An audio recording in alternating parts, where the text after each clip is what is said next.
As is the case with all of these, I will have a tendency to want to talk a lot. So I've actually turned your microphones on should any of you want to say anything, or you can use chat or put your hand up. But I do want to hear from you as well as me sharing my views. The reason why I put this session together, and I need to point out to everyone, I am recording it, so you will be able to share it, and I will be able to send you the slides. The reality is budgets are getting tighter. People are trying to figure out where they invest their L&D budgets. Now, it's fair to say I'm a grumpy old man, and I get very worked up where, in my opinion, people miss the point and that we spend too much time having discussions around aesthetics and fun before agreeing objectives and actually what it is we want to measure and the outcomes we want to achieve. I may be misguided. You can challenge me as I go through this, but I want to spend the next 50 minutes or so just making you think about how you can balance fun, and I'm not saying there shouldn't be fun, but with actually achieving something. We are not in the entertainment business. We are there to get people to do things that they're not currently doing. And we have to remember that before we move forward. So I'd like you to picture this. The workshop's wrapped up, however the workshop is, or the event, and the room is electric. You got post-it notes everywhere, heads are nodding, the team leaves buzzing. You think to yourself, wow, that was successful. Everybody's happy. They've all learned something. It's going to make a difference. But a week later, that glow fades. The slide deck is filed away, and we all go back to doing what we always did. The real work returns. And in fact, I'm sure you've experienced where the only use the slide deck is either used as a door holding opener, or maybe if a desk is wobbling, somebody shoves some of the paper under the desk to balance it, but the buzzer's gone. But what we were hoping for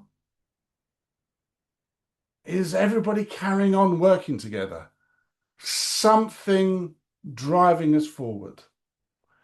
Now, I don't know if you've experienced that either because you put on events or you've attended events, but it is very common. We all know it's common, and I just want to delve into some reasons of why this happens and how we can overcome it. But again, as we go through, I do want to hear your views because you may have ways that I've not thought about, or you may disagree with what I'm saying. So, what we're going to look at is how we design something that sticks. We're going to look at gamification, what and when to gamify. And as we go through, I'm going to remind you the role managers have in becoming the accelerators, not the bottlenecks of behavioral change. And I've used the word behavioral change. I've not used the word training because the outcome, whether we like the phrase or not, that we all drive towards, is we want people to do something they weren't doing before. That's a behavioral change. It doesn't have to be complex, but teaching someone how to use a tool and they know how to use the tool doesn't give me an outcome. I only get the outcome if they use the tool. That's the behavioral change. I didn't use it before, I use it now. So what I'm going to give you are some tests to ensure you look beyond the excitement, a roadmap of actually how we can move learners from that I'm excited stage so I can do this consistently. Look at gamification and how we link that to change. And then a model that we use that we actually can identify real confidence as opposed to post-event bravado. So we're going to go through 6 steps and we're going to start with who are we building for, then agree what we should be doing, and then look at the roadmaps, etc. But I want to start with a question for you, which is, if you are in any way involved in L&D, why do we train people? And how do we measure the value of training? So does anybody have a view? What is the point of training people? What are we trying to do? And don't be shy. I'm sure you have a view. And your microphones are on if you want to speak, or you can write it in chat. I'd like to know why we train people.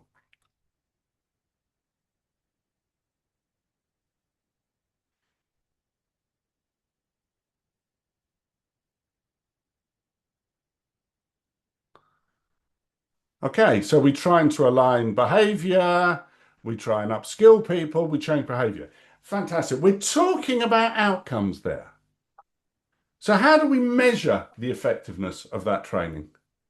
Paul, yeah, to get the best out of them. Yeah.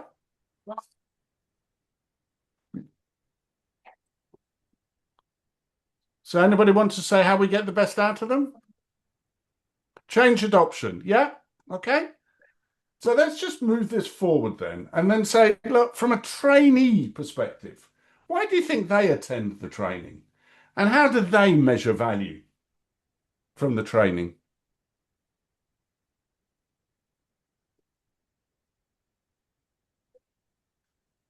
Anyone got a thought? Gain something. Yeah, they want to learn more and be valued. Okay. Measure engagement. Okay. So engagement from them. Okay, perfect. And now think about the facilitator.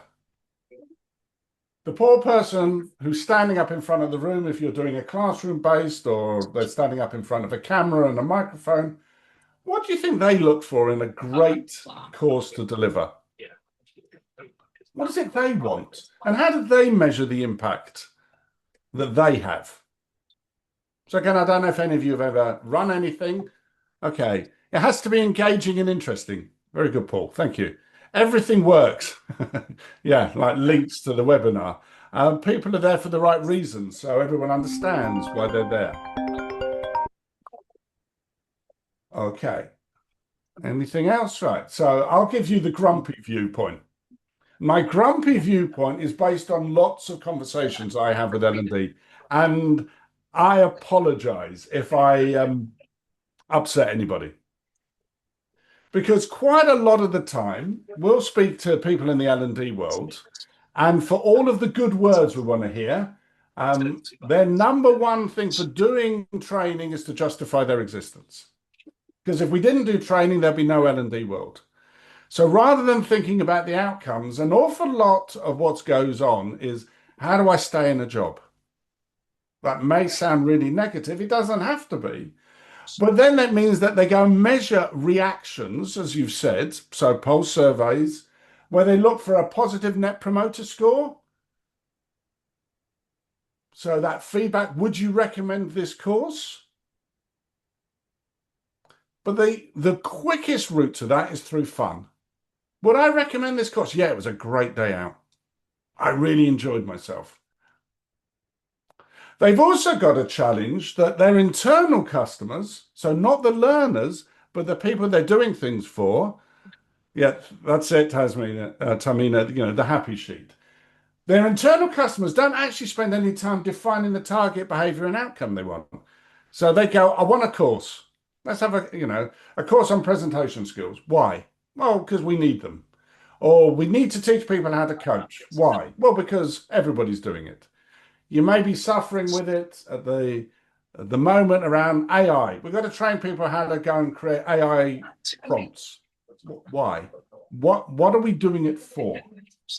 And there's not enough challenge to the response when you say, well, look, why would somebody do it? And the management go, well, because just tell them to do it. JFDI, just flip and do it.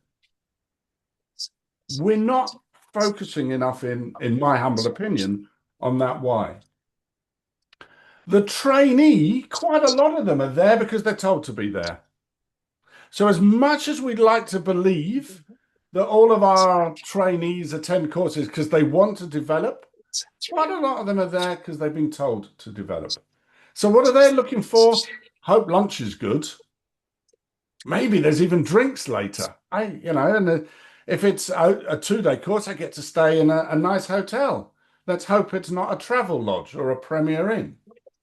And then they love their stories to share with other people. I met somebody, and you wouldn't believe what it was they were doing. But quite a lot of that is not about the outcome, it's about their emotional response to the event.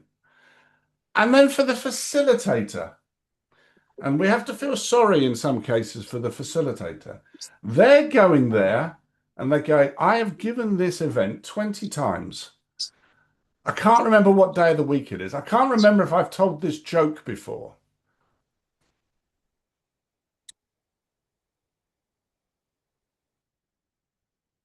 So what I want to do is I want to make sure that we have fun in it. Because if we have fun, then at least I've got some extra help to make this exciting for me and exciting for other people. And then I'm worrying about, I hope they like me. We're back to the happy sheets. A good facilitator knows how to get good happy sheet results because they want to look good. They want people to say, I had a great time when Mark did that. And in some cases, they want to show off as the expert. Now, why am I asking all of these things? Because I think the reason why we get caught up on fun some of the time is that we are dealing with these external drivers, which have got nothing to do with the training course, but we're all looking at it from our own perspective, not from the learner's perspective. We're not actually saying what's the difference we want to make. So what I would be doing, and some of you would have heard me describe this before, is say, let's remember the journey we're trying to take a learner on. And some of these words I know people find uncomfortable, but I think it's important that we just restate what it is we're trying to do. Because most of our learners come into that event, that learning journey, that piece of e-learning, watching that video, and they're going, I don't need this because I'm all right. They are unconsciously incompetent. They don't know that they need to do something different. And just because we tell them that they need to do something different does not mean they will do it. They have to discover for themselves that we could be doing it differently or better. Not just be told it, they have to accept it. And that's all about communicating why we're doing this. What's the need for change? Selling it. Then when they go, you know what, I get it. The world could be a better place, but I don't know how to do it. Then they're consciously incompetent. So they want to be shown what they should be doing. So we can train them in new knowledge and skills. And then once we've trained them, they go, I know what I should be doing, but I still have to think about it. It's still quite hard. So they want to practice. They need reinforcement. And then, and only then, do we get this wonderful group of people who are unconsciously competent. They do these things without thinking. We have succeeded. They have effectively completed the change. They know what to do. They don't need support, but they can still keep growing. They can get better at it. But that's not about training. It's not even about coaching. It's about them just repeatedly driving themselves to be better. And if we map everything to that and say, what is our training trying to do? We have to go, well, where is our audience? And what are we trying to move them from? Are we trying to move them from unconsciously incompetent to consciously incompetent? So what do I need to have in place for that? Now, that may sound a little bit scary, but it doesn't have to be. There's a simple model that we use. You can have your own variation on this that says, what are the bits of content that support us on that journey? And we called it teach because we quite liked the word. And then we reversed engineered what each letter meant so we could turn it into an acronym. So T is for transfer. This is just the first stage. This is that knowledge transfer. You give information that people need to understand. So they understand both how and why to do something. So we're doing classic training. This is why you need to do something. This is how you do it.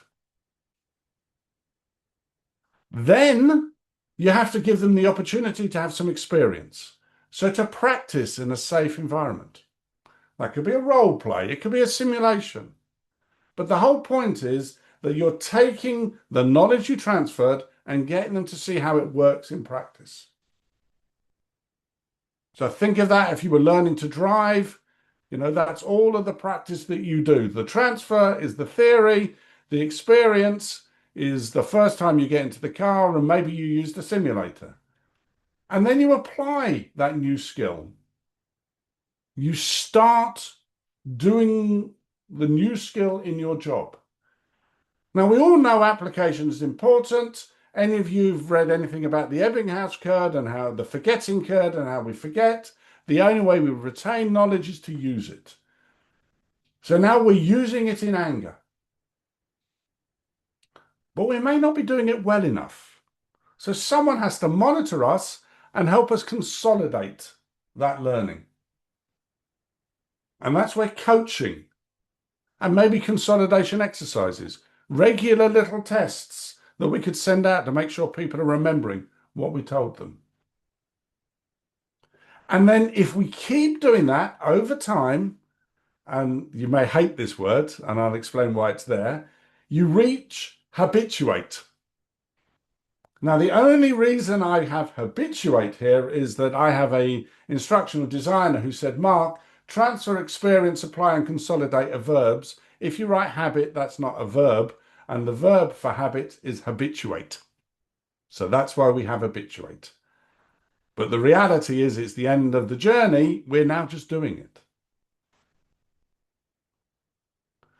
So I can map that back to unconsciously incompetent, consciously incompetent, etc.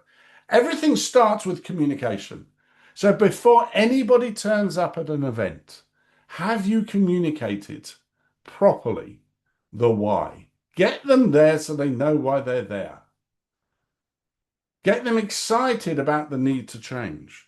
And then you do that transfer to make them consciously incompetent, to get them to the point where they know what it is they should be doing, even if they're not doing it. Then we do experience, apply, and consolidate. This is where we take them through the consciously competent phase.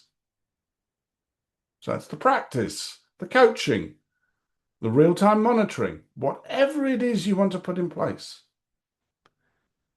And then we reach the point of habituate, where they've got their habits.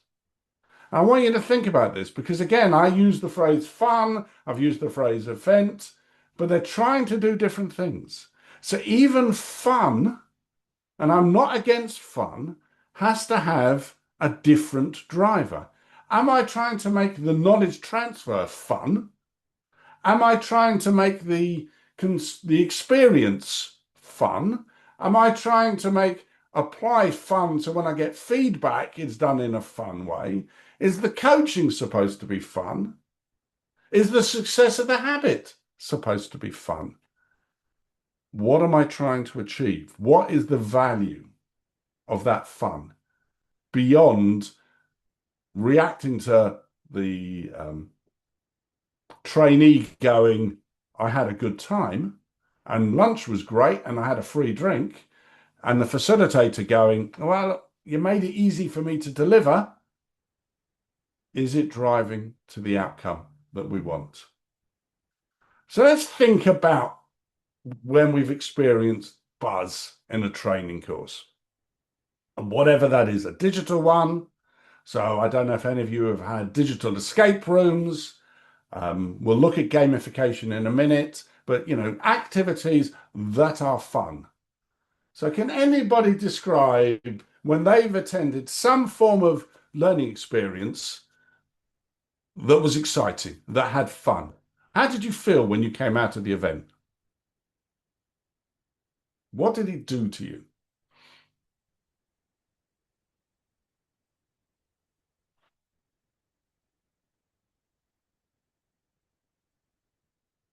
So has anyone been on an event that they came out thinking, wow, that was fun?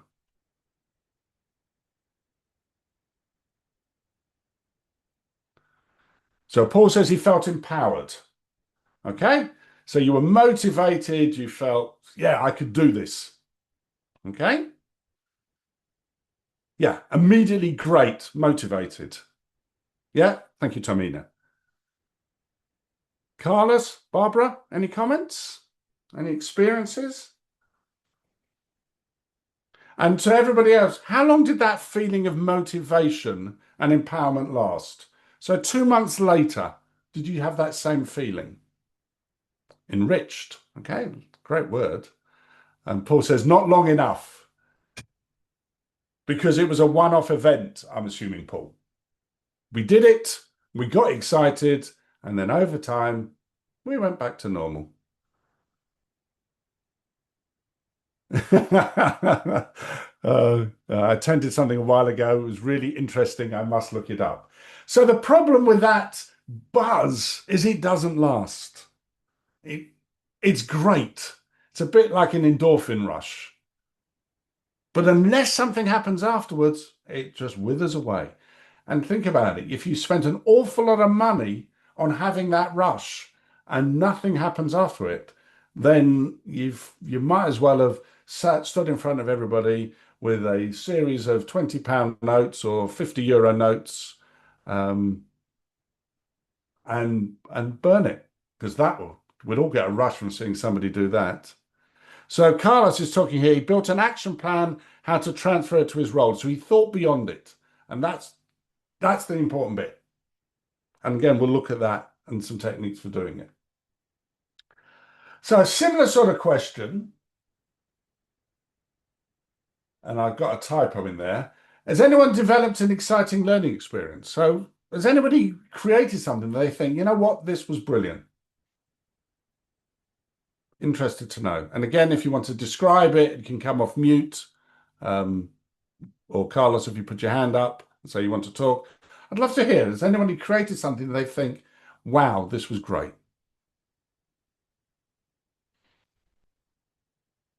Yes, Tamina. So if you take yourself off mute. Yeah, Hi, Mark. Hi, everyone. Um, More aligning the new hire induction, so that traditionally took place locally. Took a step forward, took a step back, and focused on what the firm, the brand, the objectives were to make sure that new hires get not only the best experience, best welcome, but also why they join the firm. So understanding of what's in it for them, who they've joined, to be able to hit the ground running and creating the opportunity to grow their connections internally before they can kind of get separated after and get inundated with the day to day. I mean, the happy sheet was sent, and the feedback has been, oh, I found a few leads off of the back of engaging with colleagues internally. And I now know the brand better, or I think there was some quality feedback off of the back of it, which was great because I had a lot of pushback in terms of the content, right. redefining the objectives and being very specific about what the outcomes would be on the other side. Fantastic. Okay. Carlos, you put your hand up, so I'm going to allow you to talk. Do you want to share? So if you take yourself off mute, and then there we are. Go ahead, Carlos.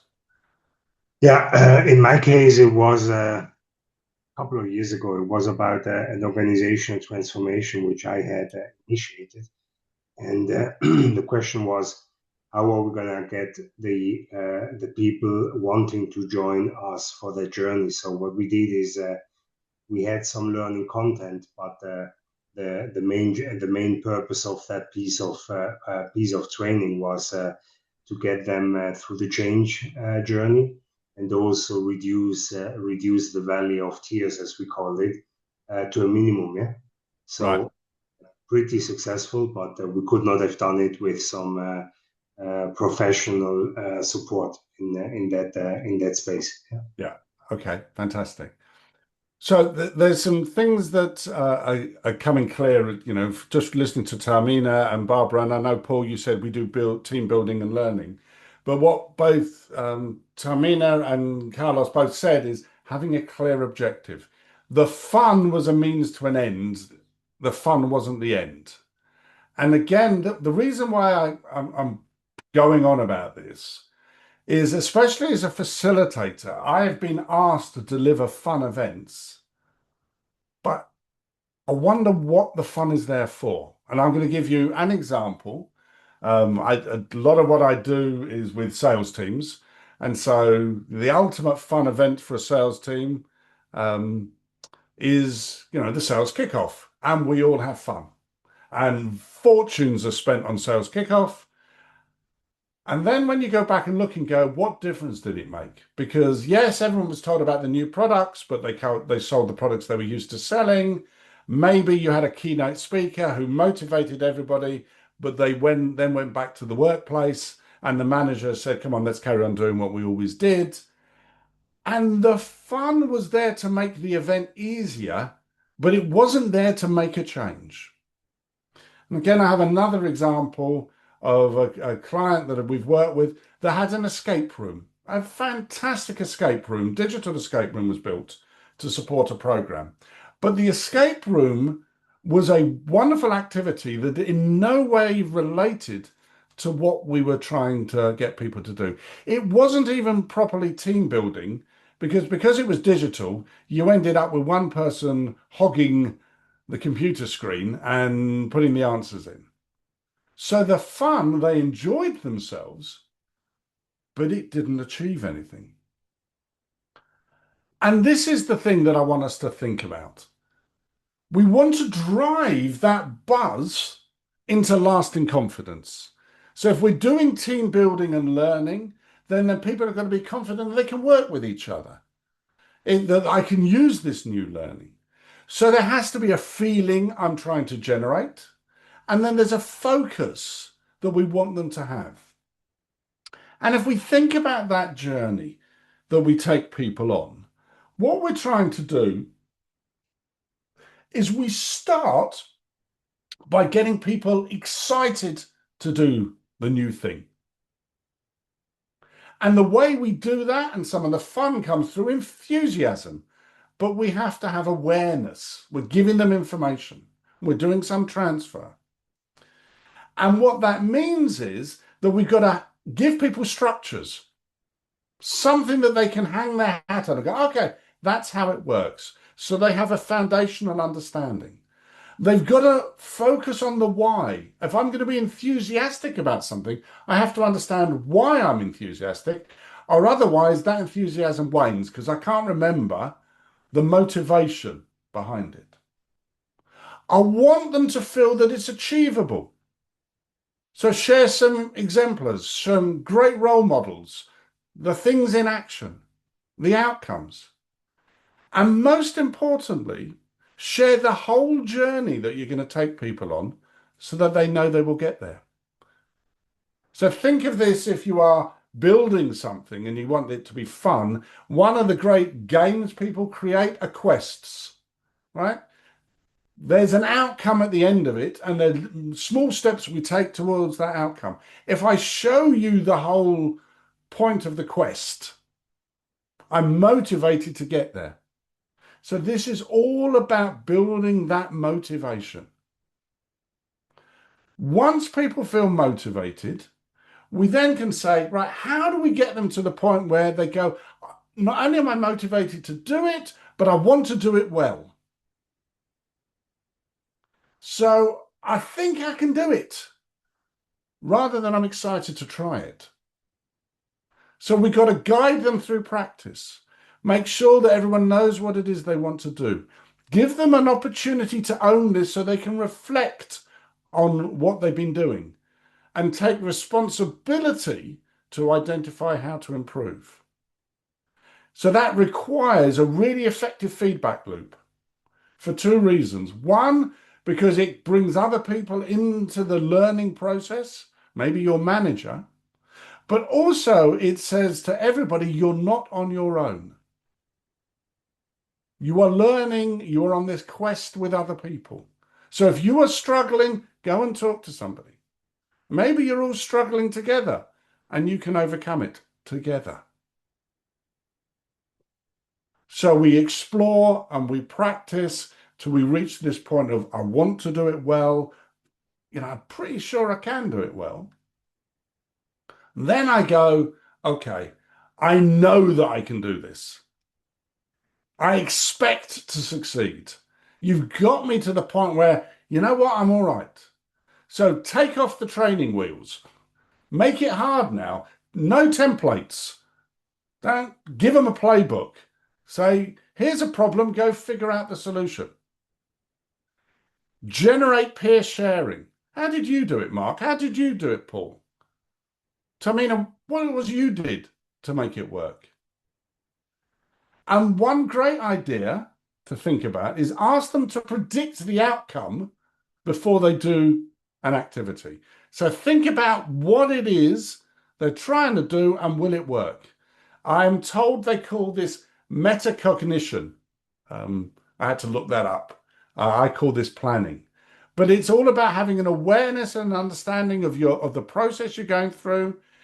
And if in metacognition, it's about your thought processes. So building your own strategies to know that you can do this. And at the end of this, we want people who go, I am confident I can do this well. I am the role model.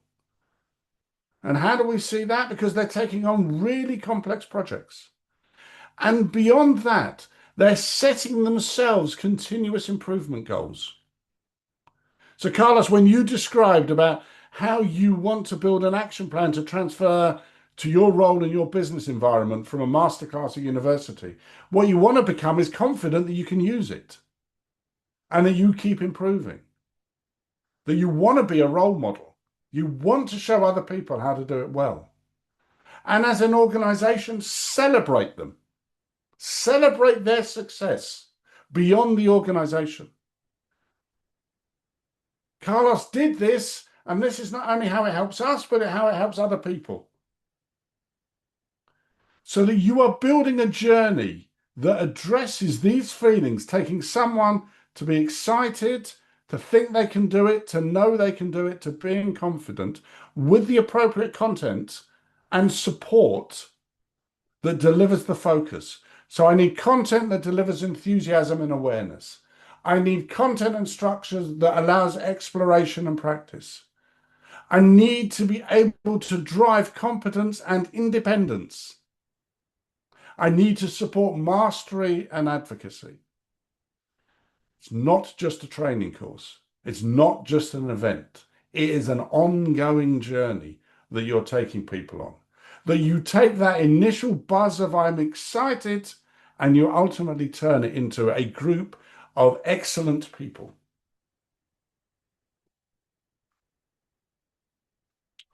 And one of the most common ways of doing that is gamification. I don't know if any of you have gamification platforms in place, but I just want to explain what gamification is and what it isn't. So the first thing is gamification is not the use of a game to explain a piece of content. That's just games. And there's nothing wrong with games. We all love playing games, and it's a great way to get a point over. Gamification is taking the journey that you're taking people on and drive that change through consistent, effective application of the skills and activities to take people from I'm excited all the way through to I'm confident. Because what we're looking to spot is as someone just showing bravado, and I'm sure you've all got colleagues who their enthusiasm masks their inability to do the job properly, versus competence. They just do it. And there are a number of steps that we can take people through in this gamification. Because what we're trying to do is move people from the initial excitement to making sure they're doing it well. And this isn't about, again, I'm using big words because I have to, and I'm sure you'll all understand them. This gamification is not about extrinsic rewards. It's not about points and badges for completion. It's there to focus on the intrinsic motivations, those internalized things about wanting to feel competent, wanting to feel autonomous, in charge of my own future, trusted, and of course connected in some way to a greater good, to colleagues, to the business, whatever it is that's driving me. So I want you to think about that. Gamification is not a leaderboard. That's driving an extrinsic reward. That's all about the individual, in a way, boasting. What we want is to focus on those intrinsic motivations that will encourage them to be good. So how do we do this? And there's 4 steps that you've got to think about if you're doing gamification. The first one is we have to define and measure actions. So something that you've all touched on. So we have to identify those specific activities and outcomes that we are driving towards. How we move from what are the specific activities that show excitement, what are the specific outcomes that show I've translated excitement into thinking I can do it, into knowing I can do it, into being confident that I can do it. And with this, you want to create meaningful challenges to move people through that journey. And you've always got to show progression, not just completion. So it's not a leaderboard. Mark was the first to finish the piece of learning. It's how are we getting there? The journey is as important as the completion, the steps. And that's why they use the concept of quests, because a quest is made up of a series of activities to an outcome, not just one activity to an outcome.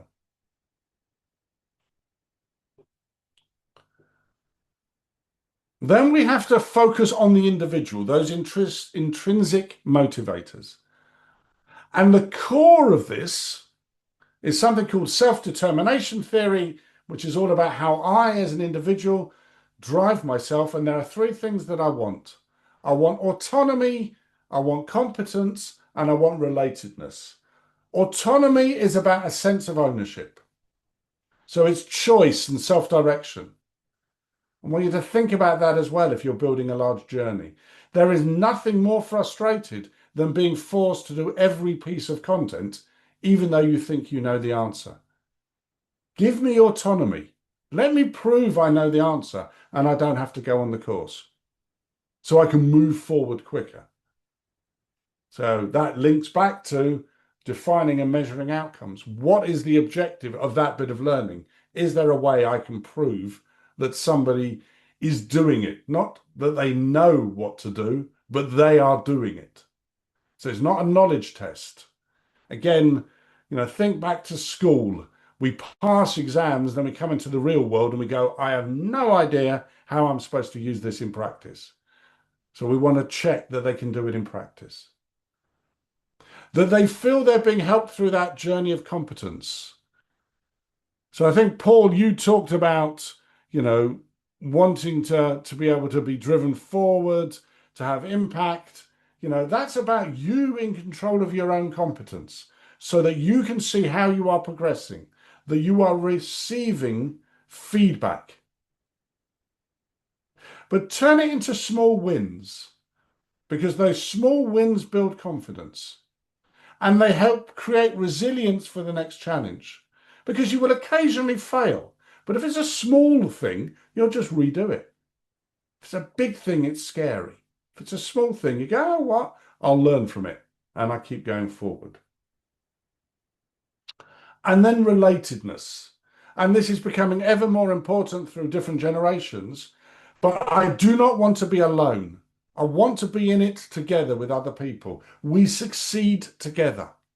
It's not about the individual. It's about the group. And again, I don't know how you did it, Tamina, in your onboarding, or any of you, but one of the key things now about onboarding is making people realize it's about relatedness. You're not just a really, really small cog in a large organization. You're with a group of people. We're going in the same direction.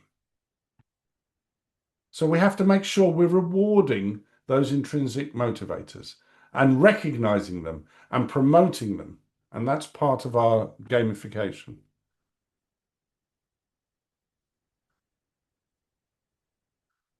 The next bit is sustainable loops, right?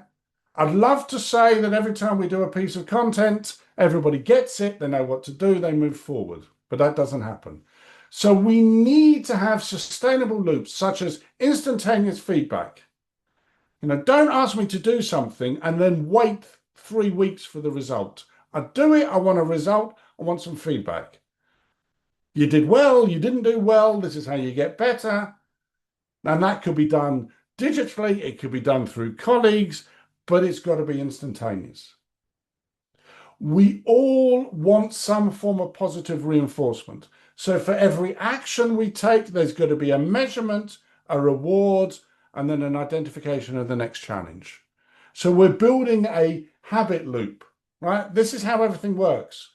I do it, I measure the impact of it. If I've got it right, I get rewarded, I move forward. And this sustains my motivation because I'm constantly looking to move forward. And make everything you do renewable. So what I mean by that is think continuous professional development, right? If you get a badge, if you're using badges or you get a title, hey, you've completed this piece of learning, you could be a mentor. It's for a period of time because you've got to prove that you're still using it. It's a bit like, would you trust a doctor that the last time they did any learning about best practice was 20 years ago? You wouldn't. You want them to be up to date. Well, we've got to drive that within everything that we are doing and not just reward people on completion of a single activity. You completed the course, you've got the certificate, well done. And then the last thing is there's got to be a narrative and a meaning to your gamification. You are telling a story, and that has to have relevance in terms of context and meaning. And this is even more in terms of generations. They want to know why and how and the relevance of this journey that I'm going on. So again, think of it as storytelling, think of it as themes. Recommendation from everybody at the moment is frame the journey as a quest where individual actions contribute to a larger story. You've got to do your bit, but Paul has to do his bit, and Carlos has to do his bit, and Barbara has to do her bit, and Tamina has to do her bit, and then together we move forward. It's not just about the individual. We link it to that greater purpose, that one firm approach, as Tamina, you described, because we've got to boost that intrinsic drive so that I want to make this happen. So there's got to be value in terms of that greater purpose. And the rewards have to be based around demonstration capability in the real world, right? This isn't learn, do an exam, well done, because that rewards people who know how to do exams, but that doesn't necessarily mean they're any good in the real world. So what you are rewarding is not completion of learning, you're rewarding them doing the activity well. That's the measure. Not did you learn it, can you do it? If you only measure did you learn it, you have an awful lot of people who know the theory, not necessarily anyone who's putting it into practice. Does that make sense to everybody? Does anyone have any questions on why gamification is useful, but that is not a game? And you don't need great technology. I mean, you can build it in PowerPoint and Excel spreadsheets. What you're doing is telling a story for all of those learners so they know why they're going on this journey, and you can keep updating them. So if you're doing team building activities, it's a number of them, and you can report back at every team event. This is how we've got on. We're that much nearer to finding the Holy Grail or whatever our quest was for. The other thing that we've got to be mindful of, and I'm conscious of time, so again, please interrupt or put your hand up if you've got any questions, is how do we recognize the difference between bravado and confidence? Sorry, and competence. Because confidence can sometimes actually exhibit itself through bravado. You appear confident, even though you have no grounds on which to be confident, because you're not competent. And there are certain things you can look out for. So, if you hear someone go, it's all right, I've got it, I understand it. Bravado usually shows itself that they say it immediately at the end of an activity. I've got it, it's easy. I see, I told you so. And it's really quick and it's intense. A competent person doesn't need to be that intense. They're going, look at what I've done. This proves that I can do it. and I can do it consistently. So they're consistent. They're constructive in how they explain it. And that competence is independence of a previous result. As in, this one failed, but I know why it failed, and I've learned from it, and I'll do it better next time. Which takes me then on to, what happens if somebody does fail? The person with bravado, quite often, their confidence or their apparent confidence just dissipates. Oh, and they'll blame everybody else other than themselves. Whereas a competent person has resilience, but most importantly, they know how to adjust. So they recognize the need to learn from setbacks and adjust. So they have a strategy. It's not, oh, that was terrible. Ah, that's a learning moment. This is how I can improve. If we talk to people about what they're looking to do in the future, the person with bravado is really vague about what the future looks like. I got this, don't worry, we're covered.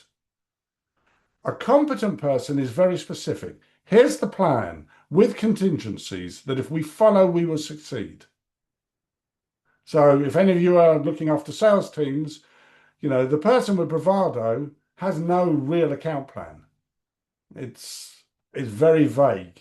The competent person can explain why they've got this data, what their strategy is, what's going on. If we look at body language, bravado is exaggerated. Competence is calm and focused. So quite often the quiet person in the corner is the competent one. The loud person may be just trying to use their force of personality to give the impression of what it is they're doing. And then when it comes to preparation, again, I'm sure you've all seen this, the person with bravado wings it. They're underprepared, or occasionally they're over-prepared to prove a point, but really they're not using that preparation. The competent person does just the right level of preparation to avoid preparation paralysis. They know what is needed to ensure that they can achieve the outcome they're driving towards, and that is then recognized in they regularly achieve that outcome. So if we bring this all back together where we came in, how do we move from buzz to lasting competence? We've got to know what it is we're trying to achieve. So we've got to start by having clear definitions of what do we want people to do differently. It doesn't have to be massively different, but we have to know what it is we're dealing with. We then have to be able to get people to recognize what it looks like different. What does different look like? And make them recognize that they can see it. I've got it. So I'm now bought into this. I'm excited. I can see the need to change. And I know what it is I should be doing in order to change. I'm motivated to do it. I'm excited to do it.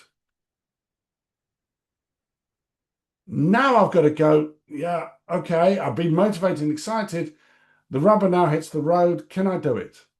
So now we're focused on driving those activities to say, keep doing it. You get those outcomes. So your fun, your gamification is rewarding the keep doing it, to showing the progress. We are getting better. This is the outcome of getting better. We're all in this together. Till we reach the point where we're just doing it. And what we're rewarding then is that internal drive to say, I'm habitually doing it, but I want to be the best there is. I want to be the expert in this. I want to take this forward. I want to come up with new ideas, new ways of doing things. If we have that vision, we can use the fun to drive that vision. But fun without the vision is just spending money on people going, that was nice. And they may be enthusiastic. They may even be motivated, but not necessarily motivated to do the things that you want them to do. You've just given them a rush. We can all do this. and out comes all of the bravado. Do what?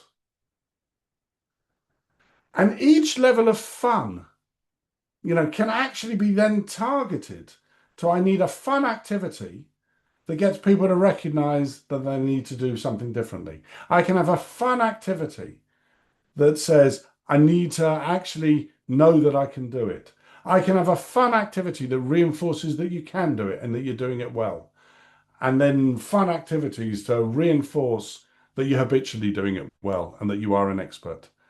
Now, I'd love to say I could describe all of those activities. I do have a colleague who has a PhD in psychology, and she can tell you what fun to have and when to reinforce those outcomes, which may be the next thing that I do. But I've got to make sure I understand what it is she's saying. But when doing all of this, remember, and we said this, if anyone came to one of the first webinars I did, everything has to be done through the lens of a learner's perspective.